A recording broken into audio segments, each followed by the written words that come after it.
Selamat sore Bapak Ibu sidang jemaat yang dikasihi Tuhan. Kembali kita bertemu pada kesempatan sore hari ini untuk belajar firman Tuhan. Namun sebelumnya kita mengawalinya dengan kita mempersiapkan diri. Mari kita masuk di dalam doa. Bapa di dalam sorga, kami mengucap syukur kepadamu karena besar anugerah-Mu dalam hidup kami. Di kesempatan sore hari ini kami mau belajar kebenaran firman-Mu. Kami memohon hikmat daripada Tuhan sehingga melalui kami belajar firman-Mu di sore hari ini, kami boleh mengerti maksud dan tujuan Tuhan di dalam hidup kami. Berkati hamba-Mu dan juga jemaat-Mu yang pada sore hari ini mau belajar firman-Mu. Apa yang kami perbincangkan dan apa yang kami sampaikan semuanya oleh karena pimpinan dan pertolongan daripada Tuhan saja. Terima kasih Bapa di surga, terpujilah Engkau ya Bapa di dalam Kristus Yesus Allah kami yang hidup. Kami meletakkan jam pembelajaran firman Tuhan pada sore hari ini. Amin. Ya. Bapak Ibu dan jemaat yang dikasihi Tuhan, kita belajar yaitu di dalam kitab 1 Petrus atau terusan pembelajaran kita di dalam 1 Petrus pasal 3 ayat pertama sampai dengan ayat yang ke-7. Saya baca kepada kita firman Tuhan dari 1 Petrus pasal 3 ayat 1 sampai dengan ayat yang ke-7. Jemaat bisa mengikutinya dari tempat kita masing-masing. Demikian firman Tuhan. Demikian juga kamu, hai istri-istri, tunduklah kepada suamimu, supaya jika ada di antara mereka yang tidak taat pada firman, mereka juga tanpa perkataan dimenangkan oleh kelakuan istrinya. Jika mereka melihat bagaimana murni dan salehnya hidup istri mereka itu, perhiasanmu janganlah secara lahiriah, yaitu dengan mengepang-ngepang rambut, memakai perhiasan emas, atau dengan mengenakan pakaian yang indah-indah. Tetapi perhiasanmu ialah manusia batiniah yang tersembunyi dengan perhiasan yang tidak binasa, yang berasal dari roh yang lemah lembut dan tentram, yang sangat berharga di mata Allah. Sebab demikianlah caranya perempuan-perempuan kudus dahulu berdandan, yaitu perempuan-perempuan yang menaruh pengharapannya kepada Allah. Mereka tunduk kepada suaminya, sama seperti Sarah taat kepada Abraham dan menamai dia tuannya. Dan kamu adalah anak-anaknya, jika kamu berbuat baik dan tidak takut akan ancaman. Demikian juga kamu, hai suami-suami, hiduplah bijaksana dengan istrimu sebagai kaum yang lemah, yang lebih lemah. Hormatilah mereka sebagai teman pewaris dari kasih karunia, yaitu kehidupan, supaya doamu jangan terhalang. Demikian firman Tuhan pada sore hari ini. Kita akan belajar sebuah tema Bapak Ibu dan Saudara, yaitu keluarga yang sehat. Ya. Keluarga yang sehat, tentu kalau kita bicara tentang keluarga yang sehat Bapak Ibu dan Saudara, jangan diukur bahwa keluarga yang sehat itu adalah dari sisi harta benda. Dengan adanya harta benda yang cukup, seolah-olah menjadi sebuah jaminan keluarga itu sehat. Itu bukan ukurannya. Atau misalkan dengan kedudukan, baik itu suami, lalu dianggap itu bisa menciptakan sebuah keluarga yang sehat. Tentu tidak juga, karena itu bukan sebuah jaminan bahwa ketika seseorang memiliki jabatan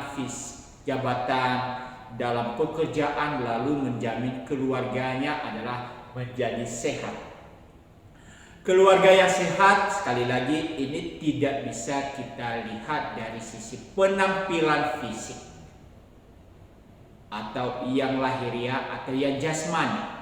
Tetapi kita lebih melihat ini di dalam hal yang sifatnya rohani, dan seperti apa yang rohani itu menjadi nyata dalam kehidupan kita sehari-hari sebagai sebuah keluarga. Bapak, Ibu, dan Saudara, tentu ketika kita membentuk sebuah keluarga, maka harapan ideal yang kita inginkan adalah keluarga itu menjadi keluarga yang baik. Semua berjalan seperti apa yang kita harapkan. Keluarga kita menjadi keluarga yang harmonis, ya, tanpa ada perselisihan, tanpa ada konflik, tanpa ada persoalan-persoalan yang ada, sehingga semua di dalam keluarga itu bisa menikmati kehidupan yang harmonis. Bukankah itu juga sebagaimana komitmen kita, Bapak, Ibu, dan Saudara, apalagi kita sebagai umat percaya, ketika kita pertama sekali melaksanakan janji nikah suci kita di gereja, di mana pada waktu itu kita berkomitmen untuk menerima pasangan kita itu apa adanya. Bahkan kita juga berkomitmen bahwa yang bisa memisahkan kita adalah hanya yang namanya maut. Itulah harapan kita sebagai umat Tuhan di dalam sebuah keluarga, sehingga keluarga kita menjadi keluarga yang sehat dan bisa menjadi berkat baik untuk sekarang maupun untuk generasi kita berikutnya. Namun Bapak, Ibu, dan Saudara, sekalipun itu harapan yang sifatnya ideal, angan-angan kita, tapi kita tidak bisa memungkiri, ya, di mana kita harus sadar bahwa dalam kehidupan keluarga maka sering terjadi yang namanya konflik. Kenapa?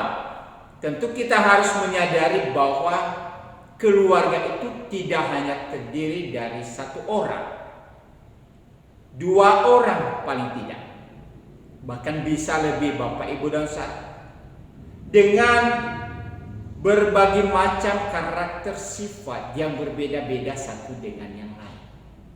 Sehingga oleh karena perbedaan-perbedaan tersebut bisa menimbulkan hal-hal yang tidak sama dengan apa yang kita inginkan. Maka tidak heran Bapak, Ibu, dan Saudara, sering terjadi yang namanya perbedaan pendapat di dalam keluarga, baik itu antara suami dan istri, baik itu antara orang tua dan anak, antara anak dengan anak. Maka kita tidak bisa memungkiri hal demikian. Sering sekali terjadi yang namanya konflik dalam keluarga. Sehingga akibat daripada konflik-konflik, kalau hal itu tidak segera diatasi, maka apa yang terjadi, Bapak, Ibu, dan Saudara? Ketidakharmonisan dalam keluarga. Ya. Antara suami dan istri sudah lagi tidak ada tegur sapa satu dengan yang lain, saling diam-diaman atau saling mengerjakan apa yang menjadi keinginan dan kerinduannya masing-masing. Sudah lagi tidak mau menghiraukan pasangannya.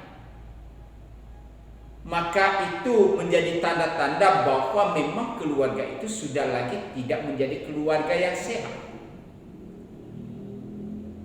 Bahkan ada, Bapak, Ibu, dan Saudara, dan kita bisa melihat itu dalam kehidupan keluarga yang tadinya berusaha untuk menciptakan harmoni, menciptakan kedamaian, tetapi oleh karena perbedaan pendapat, perbedaan-perbedaan yang terjadi, oleh karena konflik yang berkepanjangan yang menimbulkan ketidakharmonisan, maka tidak tertutup kemungkinan banyak keluarga-keluarga yang mencoba menyelesaikan persoalan itu dengan cara berpisah atau bercerai. Tentu saya garis bawahi, saya memiliki satu prinsip Bapak Ibu dan Saudara, apapun dalam kehidupan keluarga kita, prinsip perceraian itu jangan pernah terjadi. Itu pendapat saya. Dan saya harapkan kita sebagai jemaat memiliki prinsip demikian, bahwa perceraian itu bukan solusi dari persoalan-persoalan yang ada di dalam keluarga. Memang ada hamba-hamba Tuhan yang lain juga yang memang mengizinkan kejadian demikian. Tapi saya tidak berprinsip demikian Bapak Ibu dan Saudara. Ya, saya harapkan kita sebagai jemaat, khususnya jemaat gereja Eleos, apapun persoalan yang terjadi di dalam kehidupan keluarga kita, maka jangan pernah berkeinginan untuk bercerai. Kenapa? Karena kita harus ingat janji kita ketika kita dipersatukan di dalam gereja, lalu kita dipersatukan di dalam Tuhan, lalu kita berkomitmen di hadapan Tuhan, menerima pasangan kita itu dalam keadaan apa saja, baik dalam keadaan sehat atau tidak sehat, dalam keadaan baik atau tidak dalam keadaan baik, dalam suka maupun dalam keadaan duka. Bahkan kita juga berkomitmen sampai maut harus, dan itu yang memisahkan kita. Itu harus yang kita pegang teguh sebagai janji komitmen kita di dalam sebuah keluarga yang dirindukan, diinginkan oleh Tuhan. Maka Bapak Ibu dan Saudara, bagaimana kita bisa menciptakan sebuah keluarga yang sehat itu seperti apa yang difirmankan Tuhan kepada kita? Kalau di dalam konsep yang kita pelajari pada sore hari ini, khususnya di dalam 1 Petrus pasal 3, secara utuh Bapak Ibu dan Saudara, kita harus melihat bahwa Rasul Petrus di dalam bagian ini sebenarnya sedang menjelaskan apa yang menjadi kewajiban-kewajiban setiap orang percaya. Apa yang merupakan tanggung jawab sebagai orang percaya. Ini yang mendasari latar belakang di dalam pasal 3 ini nantinya. Ya, seperti apa orang percaya di tengah-tengah dunia ini? Apa yang harus ia lakukan? Di mana Rasul Petrus menasihati orang percaya apa? Supaya mereka hidup bersatu. Ya. Satu, tidak terpisah. Maka di dalam kesatuan itu, maka prinsip harus saling mengasihi itu ada. Tidak mungkin ada kesatuan Bapak Ibu dan Saudara kalau kasih itu tidak ada. Kita tidak bisa menciptakan yang namanya kebersamaan kalau satu dengan yang lain tidak ada yang namanya kasih. Maka itulah yang sudah diuraikan di dalam pembahasan sebelumnya, dan ayat setelah pembahasan kita itu Bapak Ibu dan Saudara tentang kasih. Sehingga dengan adanya kasih maka tercipta yang namanya kesatuan. Maka kita harus melihat, seperti tadi saya sampaikan, kita harus sadar bahwa kita ini berbeda satu dengan yang lain, di mana di dalam perbedaan itu pasti ada yang namanya keterbatasan, ada kelemahan, ada kekurangan. Mungkin kita punya kelebihan, tapi di satu sisi kita harus sadar bahwa kita juga punya kelemahan. Demikian juga pasangan kita, misalkan entah itu istri kita punya kelebihan, juga punya kekurangan, atau suami kita punya kelebihan, punya kekurangan. Di dalam kelemahan-kelemahan itu Bapak Ibu dan Saudara, maka kita harus mewujudkan yang namanya belas kasih. Mereka yang lemah, kita wajib sebagai yang kuat untuk menolong. Pasangan kita yang lemah, maka kita yang kuat seperti firman Tuhan. Bertolong-tolonglah kamu untuk menanggung beban. bagi yang kuat menolong yang lemah. Itulah sehingga apa? Tercipta kebersamaan, wujud sebagai seorang yang saling mengasihi. Sehingga apa Bapak Ibu dan Saudara? Kita berusaha untuk menciptakan yang namanya kedamaian. Kita menciptakan yang namanya ketenangan. Dan di satu sisi, di lain hal Bapak Ibu dan Saudara, kalaupun ada banyak persoalan-persoalan yang memang terjadi dalam kehidupan kita, yang menyebabkan berbagai masalah-masalah yang terjadi, maka firman Tuhan mengingatkan kita untuk apa?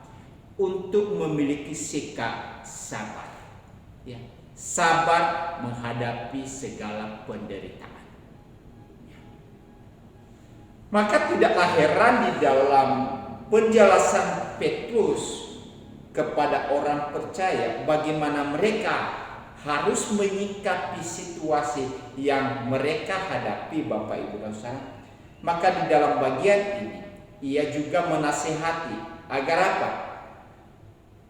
Kalau misalkan kita menemukan orang-orang yang memusuhi kita, memfitnah kita, maka prinsip orang percaya bukan membalas kejahatan dengan kejahatan. Justru sebaliknya, membalas kejahatan dengan kebaikan, memberkati mereka. Bahkan kalau ada kesalahpengertian tentang apa yang kita percaya, maka Petrus mengingatkan kita untuk memperjelas iman yang kita miliki itu, pengharapan yang ada pada kita kepada Yesus Kristus. Kenapa kita memiliki keyakinan di dalam Yesus Kristus? Kalau sekali lagi ada orang-orang yang memang dengan sengaja memfitnah, memusuhi kita oleh karena keyakinan kita. Di 2 minggu yang lalu sudah saya sampaikan bagaimana Petrus mengingatkan kesalahpengertian daripada orang-orang pada waktu itu kepada orang Kristen. Dan orang Kristen harus bagaimana? Tidak membalas caci maki dengan caci maki, tetapi meneladani contoh yang diberikan oleh Kristus. Maka Bapak Ibu dan Saudara, penting sekali kita sebagai umat Tuhan apa? Menjaga hati nurani kita, agar hati nurani kita menjadi hati nurani yang murni. Di dalam kitab Amsal berkata, jagalah hatimu dengan segala kewaspadaan, karena dari situlah terpancar kehidupan. Nah, inilah yang menjadi dasar atau yang menjadi latar belakang penjelasan Petrus dalam bagian ini. Maka saudara yang dikasihi Tuhan, kembali kita tentang keluarga yang sehat. Maka di dalam bagian pasal 3 ini ayat 1 sampai dengan 7, kalau kita coba teliti Bapak Ibu dan Saudara, di mana di dalam ayat 1 sampai 6 ini berkaitan dengan kewajiban daripada seorang istri. Namun ayat 7 hanya bicara satu ayat untuk kewajiban seorang suami. Tentu Bapak Ibu dan Saudara jangan dipahami atau ditafsirkan maka yang lebih memiliki kewajiban yang besar dalam keluarga, atau kalau misalkan keluarga tidak menjadi sehat maka itu semua karena istri. Kenapa? Bicara ayatnya lebih banyak, itu bukan seperti itu ya. Walaupun di dalam bagian ini memang ada ayat-ayat yang lebih menjelaskan banyak hal tentang seorang wanita. Tentu kita harus melihat nanti latar belakang sebenarnya kenapa Petrus menyampaikan itu. Ya. Jadi kalau kita perhatikan di sini Bapak Ibu dan Saudara, Rasul Petrus menjelaskan kewajiban seorang istri seperti apa. Sekali lagi kalau kita baca di dalam ayat 1 sampai dengan ayat 2.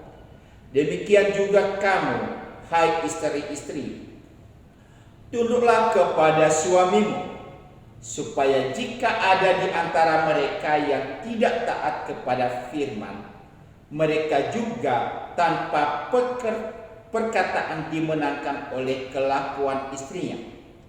Jika mereka melihat bagaimana murni dan salehnya hidup istri mereka itu. Jadi Bapak Ibu dan Saudara, yang perlu kita lihat di sini di dalam apa yang dijelaskan oleh Petrus dalam bagian ini, yaitu peraturan bagaimana hubungan antara suami dan istri. Ya. Maka kalau kita perhatikan tadi di dalam ayat itu, hai istri-istri, tunduklah kepada suamimu. Ya. Tentu kata ini Bapak Ibu dan Saudara, kita juga harus memahami latar belakang. Karena apa? Karena pada masa itu, di mana di dalam budaya yang berkembang pada zaman itu, baik itu kebudayaan Yahudi, baik itu kebudayaan Yunani maupun kebudayaan Romawi, Bapak Ibu dan Saudara, maka wanita itu dianggap sebagai golongan yang rendah, tidak memiliki hak apa-apa. Kalau kita membaca sejarah Bapak Ibu dan Saudara tentang bagaimana perlakuan para laki-laki, para suami kepada istri mereka pada zaman itu, bukan zaman sekarang Bapak Ibu ya, zaman, maka kita menemukan ketidakadilan sebenarnya. Kenapa? Ada tindakan kesewenang-wenangan daripada para suami-suami atau para laki-laki yang bisa berlaku kasar kepada istri-istri mereka. Bahkan seperti tadi, bisa saja kalau seorang istri melakukan tindakan yang dianggap, saya katakan ini dalam tanda petik, dianggap salah oleh suami, maka itu punya hak untuk apa? Menceraikan istrinya. Beberapa contoh ketika saya baca Bapak Ibu dan Saudara, ya, yang terjadi pada zaman itu. Misalkan kalau istrinya itu ya menghadiri sebuah perkumpulan tanpa sepengetahuan suaminya, maka suaminya berhak untuk menindas istrinya. Bahkan kalau tadi dikatakan menceraikan istrinya, ia punya hak. Atau misalkan istrinya berpakaian, karena nanti ada menyinggung tentang cara berpakaian. Berpakaian yang glamor, berpakaian yang serba indah-indah dan lebih lagi, maka suami bisa bertindak sewenang-wenang. Tapi apakah di dalam bagian ini konteks itu seperti itu? Tidak. Sekalipun Petrus mengingatkan tentang sikap ketundukan itu, namun kalau kita bisa melihat lebih dalam lagi Bapak Ibu dan Saudara, sikap ketundukan ini sebenarnya yang dia inginkan oleh Petrus, yaitu apa? Agar di dalam sebuah keluarga itu memiliki keteraturan dan kebahagiaan.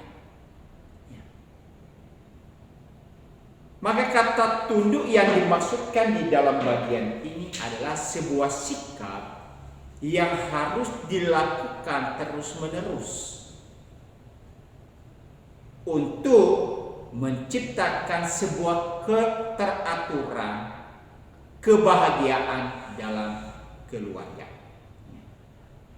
Alan Stips di dalam penelitiannya Bapak Ibu dan Saudara di dalam penafsiran ayat ini, dia berkata bahwa ketundukan itu harus ada demi keteraturan dan kebahagiaan keluarga, bukan karena ada yang memiliki kedudukan yang lebih utama, bukan karena suami martabatnya lebih tinggi daripada istri sehingga seorang istri harus tunduk. Nah, sekali lagi karena budaya pada zaman itu menganggap laki-laki itu martabatnya lebih tinggi maka seorang wanita harus tunduk. Bukan karena persoalan itu, tapi ketundukan di dalam hal ini sekali lagi bagaimana di dalam keluarga itu tercipta yang namanya keharmonisan, tercipta yang namanya keteraturan. Maka di dalam pengandaian ini Bapak Ibu dan Saudara diambil contoh kepada kita, yaitu bagaimana Allah Tritunggal ya, yang kita sembah, yang kita kenal dalam doktrin kita itu Allah Tritunggal. Memang antara Allah Bapa, Allah Anak, Allah Roh Kudus memiliki hakikat yang sama, yaitu Allah. Tidak ada yang lebih tinggi, juga tidak ada yang lebih rendah. Derajatnya sama. Tapi mari kita melihat di dalam karya keselamatan, karya yang dilakukan oleh Kristus kepada kita, di mana di situ Kristus tunduk kepada Bapanya. Bahkan juga ketika Yesus naik ke surga, dia menyatakan, aku akan mengutus Rohku atau Roh Kudus ke atas kamu. 3 pribadi yang berbeda, Allah Bapa, Allah Anak, Allah Roh Kudus, ia memiliki derajat yang sama, kedudukan yang sama, sifat yang sama. Tetapi antara 3 ini memiliki sikap ketundukan. Allah Anak tunduk kepada Allah Bapa. Demi apa? Sebuah keteraturan. Demi terciptanya kebahagiaan. Kita bisa ingat di dalam penjelasan-penjelasan Tuhan Yesus, di mana ia sering berkata, aku datang untuk taat kepada kehendak Bapa. Jadi supaya terbina yang namanya keteraturan,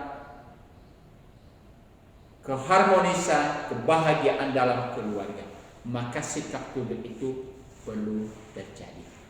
Jadi di dalam istilah teologi disebut sebagai economic subordination, Bapak Ibu dan Saudara, di mana anak tunduk kepada Bapa, Roh Kudus tunduk kepada Bapa dan sehingga di dalam hubungan relasi ini tetap terbina yang namanya keteraturan. Nah, demikian kalau kita perhatikan di dalam bagian ini, di mana prinsip keteraturan itu harus terjadi, dan lebih-lebih di mana di dalam bagian ini ayat 2 menjelaskan kepada kita nanti bagaimana harapan daripada Petrus, seorang istri menunjukkan ketundukan kepada suaminya, kemudian dihubungkan dengan pemberitaan Injil. Apa maksudnya Bapak Ibu dan Saudara? Ya, latar belakang ini sekali lagi di mana ada keluarga-keluarga yang pada dasarnya sebelum menerima Injil mereka menerima atau punya keyakinan yang berbeda. Namun di dalam penginjilan ada istri-istri yang akhirnya apa? Percaya kepada Tuhan Yesus. Sedangkan suami mereka masih memegang keyakinan mereka sebelumnya. Lalu apa yang harus dilakukan di sini Bapak Ibu dan Saudara?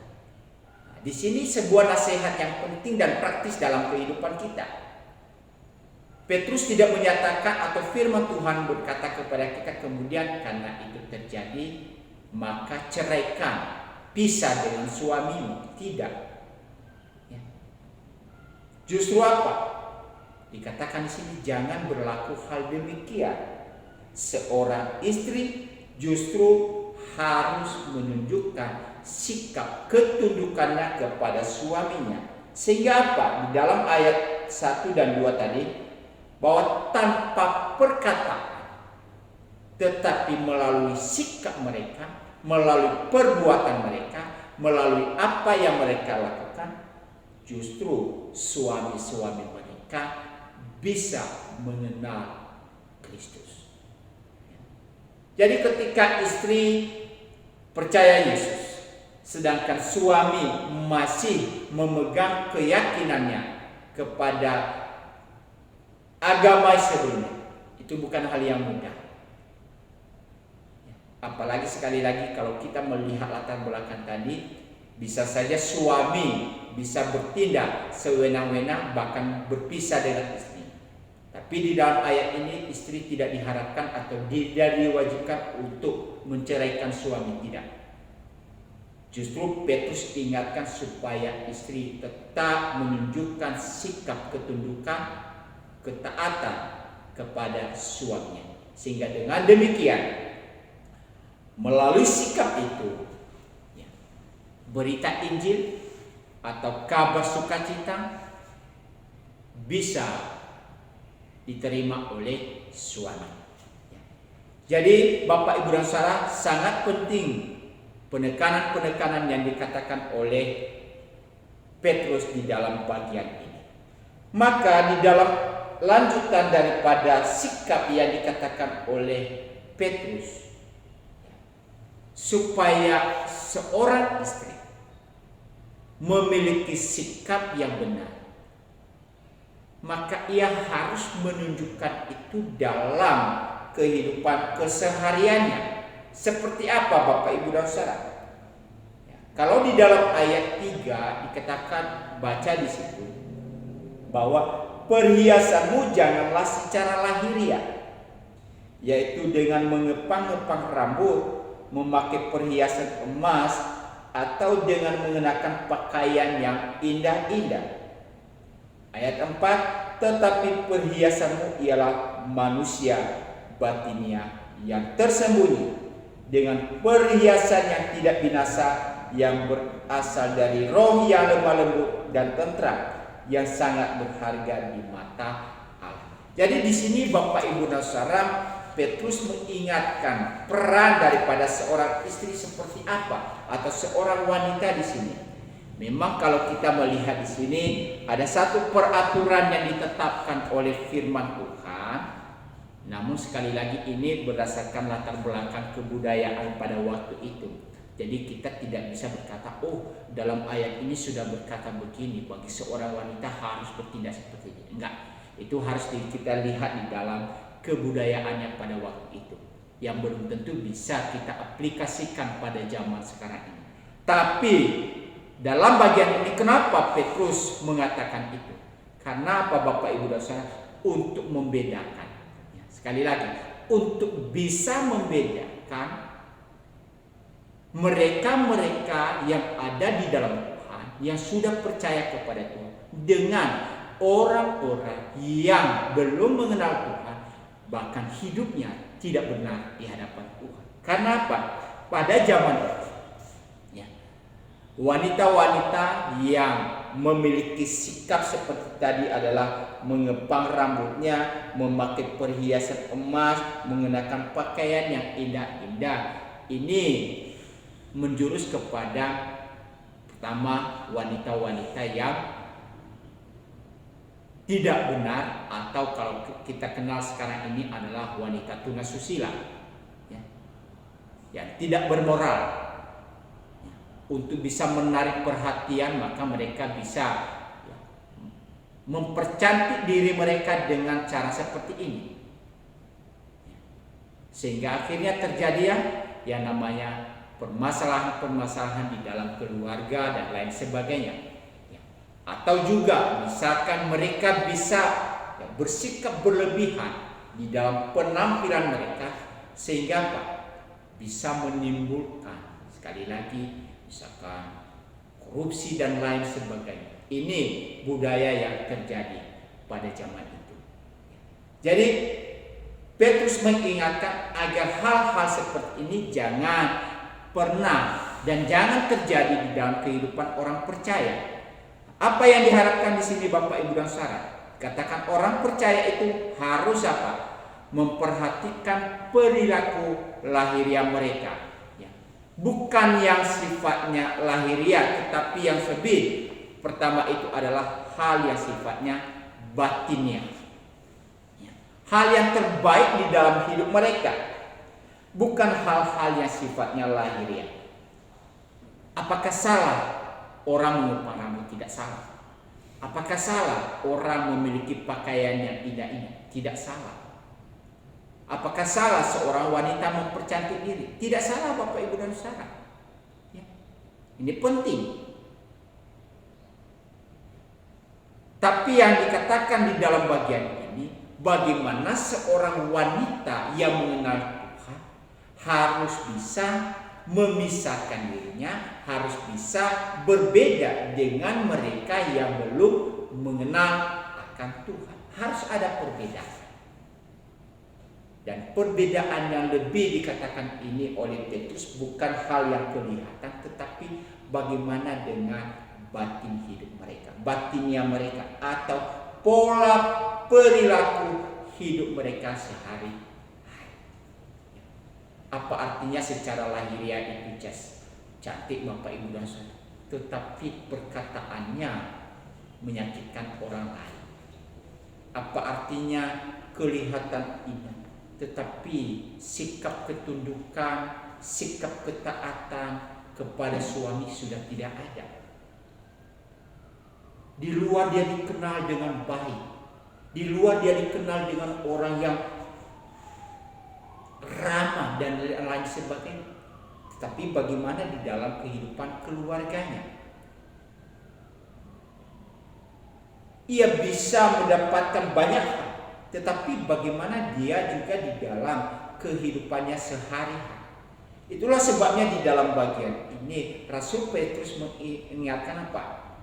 Bahwa hal yang pertama yang perlu dihias itu bukan masalah jasmani. Jasmani ini bisa luntur, bisa berakhir, tetapi batinnya kita, jiwa kita yang menjurus kepada pola perilaku kehidupan kita sehari-hari, ya. Yaitu sebuah, yang kedua itu perhiasan yang tidak dapat dibinasa. Kebajikan-kebajikan itu tidak akan pernah bisa binasa Bapak Ibu dan Saudara. Itu terus terjadi di dalam kehidupan kita hari lepas hari. Ya. Itulah sebabnya di dalam bagian ini, ketika orang-orang percaya dalam kehidupannya mencerminkan kehidupan yang baik. Dan kehidupan yang baik itu seperti apa? Di ayat 5 dikatakan di sini bahwa perempuan-perempuan yang kudus pada zaman dahulu kala, kekudusan mereka, pengharapan mereka bukan diletakkan kepada hal yang sifatnya jasmani tadi. Ya. Tadi diuraikan adalah cara berpakaian mereka, perhiasan mereka. Bukan itu sumber pengharapan mereka, tetapi pengharapan mereka itu adalah kepada Allah. Maka ketika mereka menunjukkan sikap pengharapan dan ketundukan mereka kepada Allah, maka hal itu juga bisa dinyatakan di dalam tindakan sehari-hari mereka. Jadi kita bisa melihat korelasi di sini Bapak Ibu dan Saudara. Orang yang mengasihi Tuhan dengan benar, maka itu bisa diwujudkan di dalam tindakan yang kelihatan. Jadi kalau kita mengukur atau menilai orang itu mengasihi Tuhan, taat kepada Allah, memiliki pengharapan kepada Allah, maka untuk mengukur itu, untuk melihat itu, maka kita bisa melihat seperti apa dia di dalam kehidupan kesehariannya. Sekali lagi kalau kita baca di dalam ayat 5 ini, di mana wanita-wanita atau perempuan kudus itu menaruh pengharapannya kepada Allah. Kemudian disambung dengan apa? Mereka tunduk kepada suaminya. Jadi ini ada satu relasi atau hubungan yang tidak terpisahkan. Orang yang taat kepada Allah, orang yang tunduk kepada Allah, orang yang menunjukkan sikap hormatnya kepada Tuhan, maka itu bisa diwujudkan di dalam bagaimana ia juga menunjukkan sikap ketaatannya kepada suaminya. Bagaimana ia mewujudkan sikap penghormatannya kepada suaminya. Bagaimana ia harus melakukan hal yang seturut dengan apa yang Tuhan nyatakan. Itulah sebabnya di dalam ayat 6 Petrus menekankan sangat penting sekali di sini adalah kamu adalah anak-anaknya. Ya.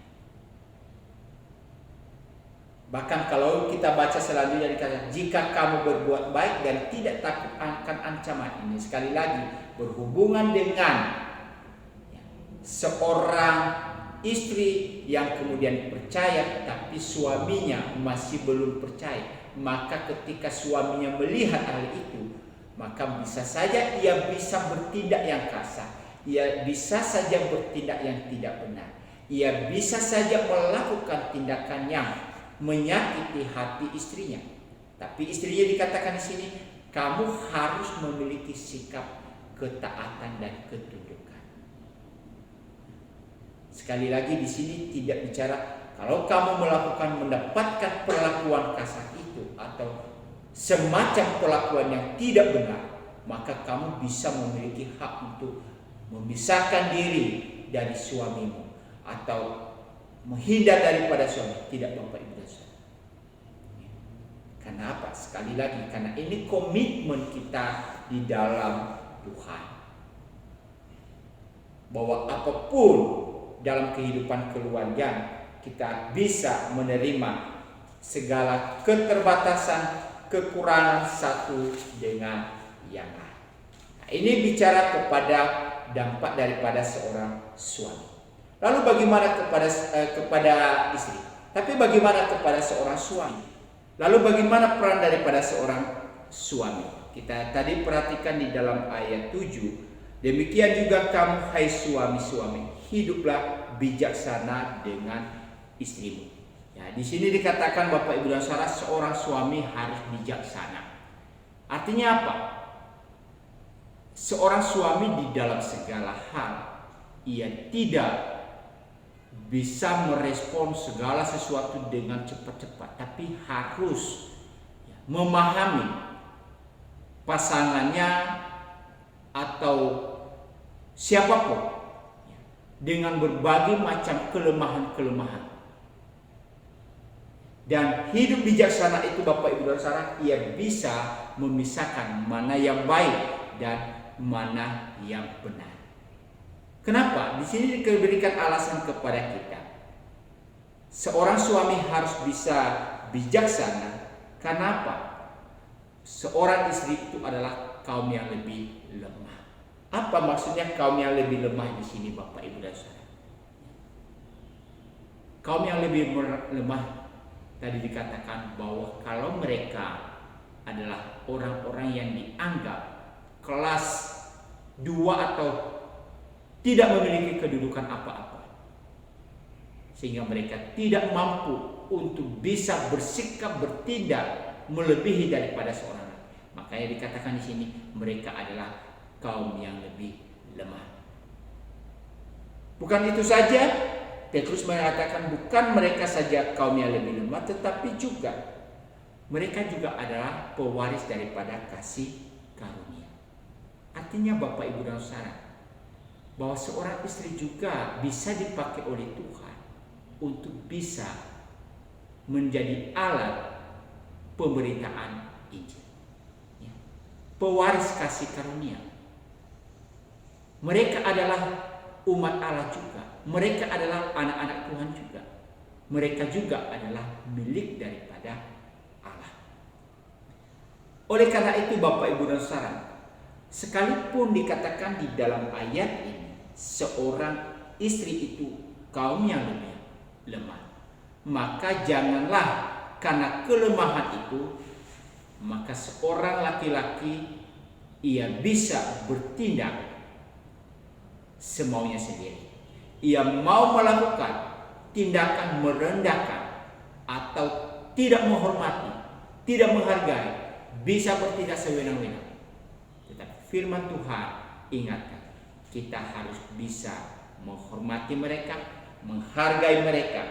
Bahkan dikatakan di sini supaya doamu jangan terhalang. Ya. Tentu ada hubungannya di dalam sebuah kehidupan keluarga yang harmonis, kehidupan keluarga yang baik. Maka bagaimana mereka bisa menciptakan yang namanya persekutuan satu dengan yang lain.